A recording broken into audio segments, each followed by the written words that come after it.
Hello বন্ধুরা, আমি শাকবর্ণিল। এখন আমি করবো স্কুটির রিভিউ। তার কারণ কিংডমের ট্রেলার চালানোর পরে আমাকে প্রথম 5 সেকেন্ডে স্কুটি দেখানো হয়েছে, স্কুটির অ্যাডভার্টাইজমেন্ট। আমি খুবই অবাক হয়ে গেছি যে আমি কি কিছু ভুল চালিয়ে ফেললাম নাকি। তারপর দেখলাম যে না, আমি ঠিকই চালিয়েছি।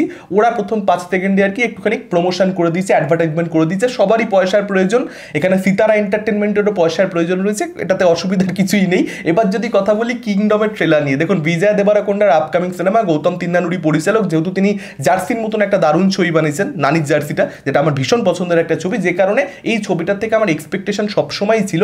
এবং যেহেতু প্রমোশনাল যে মেটেরিয়ালগুলো এখন অবধি মুক্তি পেয়েছে, অ্যানাউন্সমেন্ট টিজার হোক, এর আগে টিজার কিংবা প্রোমো এসেছে কিংডমের, সেগুলো কিন্তু যথেষ্ট এক্সাইটিং ছিল, সেগুলো আমাকে কোথাও একটা প্লিজ করতে পেরেছে। সেই জায়গা থেকে এই ছবিটা দেখার জন্য আমি অপেক্ষা করছি। ট্রেলার অবশেষে মুক্তি পেল এবং ট্রেলারটাও কিন্তু বেশ ইম্প্যাক্টফুল হয়েছে, কম্প্যাক্ট হয়েছে, এক্সাইটিং হয়েছে, যেটা দেখবার পরবর্তীতে ছবিটা দেখবার জন্য কিন্তু অপেক্ষা করা যাচ্ছে না। গল্প সম্পর্কে যেটা আমরা অলরেডি বুঝতে পেরেছিলাম, সেই জিনিসটা এখানে আমরা দেখতে পাচ্ছি। এখানে বিজয় দেবারাকোন্ডার ক্যারেক্টার কিছু একটা বিশাল গন্ডগোল করে ফেলেছে, যে কারণে তাকে শাস্তি হিসেবে একটা জায়গাতে শ্রীলঙ্কাতে পাঠানো হচ্ছে, একটা আন্ডার কভার এজেন্ট হিসেবে, কাইন্ড অফ একটা স্পাই হিসেবে। এবার সেখানে যাওয়ার পরবর্তীতে ওই এলাকাতে যে গ্যাংটা আর কি সবকিছু অপারেট করে, আর কি সবকিছুর কন্ট্রোলে রয়েছে, সেই গ্যাংটার ভেতরে সে ঢুকবে এবং ভেতর থেকে আর কি ওদেরকে খোকলা করবার চেষ্টা করবে একটু একটু করে। কিন্তু টুইস্ট ইন দি টেল হচ্ছে এটাই যে অ্যাকচুয়ালি এই গ্যাংটার যে হেড, সে হচ্ছে বিজয় দেবারাকোন্ডা ছোটবেলায় হারিয়ে যাওয়া ভাই। সেটা একটা পার্টিকুলার দৃশ্যে কিন্তু একদম পরিষ্কার হয়ে যাচ্ছে এবং সেখানেই কোথাও একটা মরাল কনফ্লিক্টের জায়গা বিজয় দেবারাকোন্ডার ক্যারেক্টারের জন্য, অর্থাৎ প্রোটাগনিস্টের জন্য এখানে তৈরি হবে। যে ভাইকে সে খুঁজে বেরিয়েছে, হয়তো গল্পে দেখানো হবে যে সে ভাইকে খোঁজে, যে ভাইকে সে খুঁজে বেরিয়েছে সেই ভাইকে সে যখন ফিরে পাচ্ছে, তখন সেই ভাইয়ের বিরুদ্ধে সে নিজে দাঁড়িয়ে রয়েছে এবং সেই ভাইয়ের যে কাজকর্মগুলো সেগুলো দি এন্ড সে করতে চাইছে, কারণ তাকে সেটা অ্যাপয়েন্ট করা হয়েছে করবার জন্যই। তো সেটাই কোথাও একটা ডিলেমার মধ্যে এখানে ক্যারেক্টারটা পড়ে যাবে। এবং তার সঙ্গে সঙ্গে এখানে কিন্তু একটা দ্য ওয়ানের বিষয় রয়েছে, মানে কোথাও একটা মাসিহা, চোজেন ওয়ান, সেই ব্যাপারটা কিন্তু রয়েছে। এর আগেও আমি সেটা নিয়ে আলোচনা করেছি এবং এখানেও কিন্তু সেটা খুব বেশি যে সেটাকে হাইলাইট করেছে তা নয়, তবে আগে মিডিয়া রিপোর্টস ছিল, আমি আপনার সঙ্গে শেয়ার করেছিলাম। এবার সেটা সত্যি হয় কি মিথ্যা হয় দেখা যাক। তবে যেভাবে এখন অবধি প্রমোশনাল মেটেরিয়াল সামনে এসেছে, মনে হচ্ছে রিইনকার্নেশনের যে, অর্থাৎ এখানে পুনর্জন্মের যে অ্যাঙ্গেলটা, সেটাকে কেন্দ্র করে যে মিডিয়া রিপোর্ট আপনাদেরকে জানিয়েছিলাম, সেটা মনে হচ্ছে সত্যিই হবে। এখানে বিজয় দেবারাকোন্ডার যে ক্যারেক্টারটা, তার পুনর্জন্ম হয়েছে এবং আগের জন্মের যে গল্পটা, অর্থাৎ একটা বিশাল বড় ব্যাক স্টোরি থাকবে, যেটা এখানে রিভিল করাই হচ্ছে না, যেটা সম্পর্কে এখানে হিন্ট দেয়াই হচ্ছে না। মেকাররা জাস্ট অডিয়েন্সকে এইটুকুই ধারণা দিচ্ছে যে ওকে পাঠানো হবে আন্ডার কভার এজেন্ট হিসেবে, এবার সেখানে কেউ জানতে পারে ভাই হচ্ছে হেড, এইটুকুই শুধুমাত্র অডিয়েন্সকে বুঝতে দেওয়া। কিন্তু এখানে মেকাররা বিশাল কিছুটা লুকিয়ে যাচ্ছে, যেটা হলে গেলে 31 তারিখ তখন আমরা বুঝতে পারবো, জানতে পারবো। তখন জানতে পারা যাবে যে বিজয় দেবারাকোন্ডার ক্যারেক্টারটা আগের জন্মে বেসিক্যালি এই এলাকার মানুষজনদের ত্রাতা ছিল, কিন্তু এই এলাকার মানুষজন ত্রাতা হিসেবে ওকে আরও একবার পেতে চাইলে, যেহেতু ফেসটা এক, এলাকার মানুষজন বিশ্বাস করা শুরু করবে যে ও আমাদেরকে এই যে ঝামেলা, এই যে অশান্তি আমাদের জীবনে, সেটার থেকে বাঁচাতে এসেছে। কিন্তু বিজয় দেবারাকোন্ডার ক্যারেক্টারটা একটা সেপারেট মিশনে আসবে।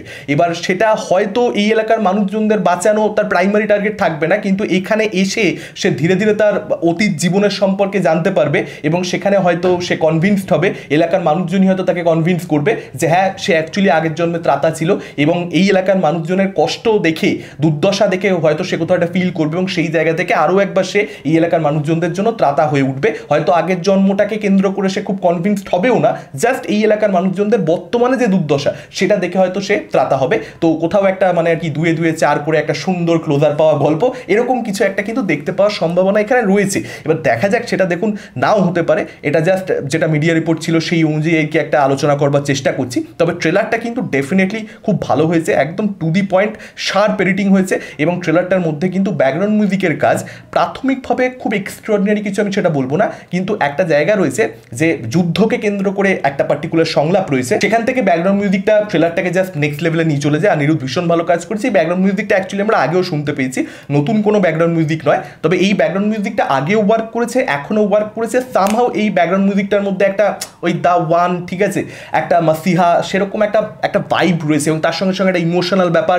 সেটাও কিন্তু রয়েছে। তো একটা emotional spy action thriller based on reincarnation, এরকম কিছু একটা কিন্তু এই ছবির থেকে আমরা পেতে চলেছি। বিজয় দেবারাকোন্ডাকেও বেশ ভালো লাগছে এবং ভিজুয়ালি বেশ ভালো। অন্যান্য যে সমস্ত প্যান ইন্ডিয়া ছবি দেখি আমরা, লুক অ্যান্ড ফিল ওয়াইজ কিন্তু সেই সমস্ত ছবির সঙ্গে কোথাও আপনি এই ছবিটাকে মিলাতে পারবেন না। গৌতম তিন্নানুরি কিন্তু লুক অ্যান্ড ফিল ওয়াইজ এই ছবিটাকে একদম ডিফারেন্ট বানিয়েছে। যে প্যান ইন্ডিয়া ছবি তো ঠিক আছে, সার্টেন একটা লুক অ্যান্ড ফিল আমাদেরকে দিতেই হবে সেরকম কোনো ব্যাপার কিন্তু নেই, অথচ যে লুক অ্যান্ড ফিলটা দেওয়া হচ্ছে সেটা কিন্তু বেশ একটা প্রিমিয়াম ভাইব দিতে পারছে। তো টেকনিক্যালি সাউন্ডেড লাগছে এবং যেহেতু বেশ কিছু মানে রিয়েল লোকেশানে গিয়ে শ্যুট করা আছে, যে কারণে সেটাও কিন্তু একটা টেক্সচার অবশ্যই এই ট্রেলারটার মধ্যে অ্যাড করছে। তো আশা করছি ছবিটা ভালোই হবে, মানে আপাতত তো সব কিছু খুব ভালো দেখাচ্ছে। ভাগ্যশ্রী ক্যারেক্টারটা এখানে কতটা ইম্পর্টেন্ট হয় সেটাও একটা দেখবার মতন ব্যাপার হবে সত্যি বলতে। এবং ট্রেলারটার একদম শেষ ভাগে যদি আপনারা দেখেন একটা পার্টিকুলার দৃশ্য রয়েছে, সেখানে একটা ক্যারেক্টারকে মানে তার ফেসটা রিভিল করানি, জাস্ট একটাই দৃশ্য, সেখানে আমরা ক্যারেক্টারটাকে দেখতে পাচ্ছি বটে, কিন্তু আসলে কে সেই ক্যারেক্টারটা প্লে করেছে বোঝা মুশকিল। তো হতে পারে যে বিজয় দেবরকোন্ডার যে অতীতের জন্ম, আগের জন্ম, সেই ক্যারেক্টারটাই হয়তো ওটা হতে পারে, বা অন্য কোনো অভিনেতা হতে পারে, সেটা একটা দেখবার মতন ব্যাপার হবে। আর ট্রেলারের মধ্যে একটা দৃশ্য রয়েছে দেখবেন, যেখানে কাইন্ড অফ আর কি অ্যানিমালকে ট্রিবিউট দিয়ে দিচ্ছে, বাহুমাস দিয়ে দিয়েছে, মানে হয়তো গৌতম তিন্নানুরি সেটা করেনি, কিন্তু এই দৃশ্যটা দেখে অ্যানিমালের ট্রেলারের ওই দৃশ্যটার কথা মনে পড়ে যাচ্ছে, যেখানে রণবীর কাপুর বলে কত মেয়েকে চেক আউট করি, কী কী দেখি কী কী না দেখি সব বলে দেবো, কিন্তু বাবার ব্যাপারে কিছু নয়। তো ঠিক সেই রকমই একটা এখানে দৃশ্য আর কি রয়েছে, যেখানে ভাগ্যশ্রী বর্ষে আর কি বলছে যে তুমি যতটা মহান ভাবো তোমার ভাইকে ততটা মহান সে নয়, এবং সেখানে বিজয় দেবরকোন্ডার ক্যারেক্টার যেভাবে আর কি ভাগ্যশ্রী বর্ষেকে মানে পারলে খেয়েই ফেলে, মানে অন্যরকমভাবে খেয়ে ফেলার কথা বলছি, তো সেই দৃশ্যটাতে কিন্তু অ্যানিমালের কথা ডেফিনেটলি মনে পড়ে যাচ্ছিল। তো এখানে এই দুই ভাইয়ের যে সম্পর্ক সেটা কতটা দর্শককে ইমোশনাল করতে পারে, দেখুন গৌতম তিন্নানুরি যে অডিয়েন্সকে ইমোশনাল করতে পারে সে ব্যাপারে আমরা সকলে জানি, সেটা সে যদি আরও একবার করে দেয়, মানে এটা কিন্তু জাস্ট একটা মানে মাসি অ্যাকশন থ্রিলার, যেটা আর কি ওই কাইন্ড অফ একটা প্যান ইন্ডিয়া ছবি যেরকম হয় আর কি, যে এন্টারটেনমেন্ট দিলে চলে এলো, কোনো রকম আপনাকে ইমোশনালি একটু নাড়াতে পারছে না, সেরকম ছবি হবে না। গৌতম তিন্নানুরি সেটা বানাবেন না, সেই জায়গা থেকে এই ছবিটা আরো বেশি আমার দেখবার ইচ্ছা। আপনাদের মতামত কি, ট্রেলার দেখবার পরবর্তীতে কিরকম কি লেগেছে ডেফিনেটলি কমেন্ট করে আমাদেরকে জানাতে পারেন। এই ভিডিওটা ভালো লাগলে লাইক করতে পারেন, শেয়ার করতে পারেন, আমাদের চ্যানেল নতুন হলে চ্যানেলটাকে অবশ্যই সাবস্ক্রাইব করতে পারেন। আজকের নতুন টাটা, চোখ রাখুন পরবর্তী ভিডিওতে।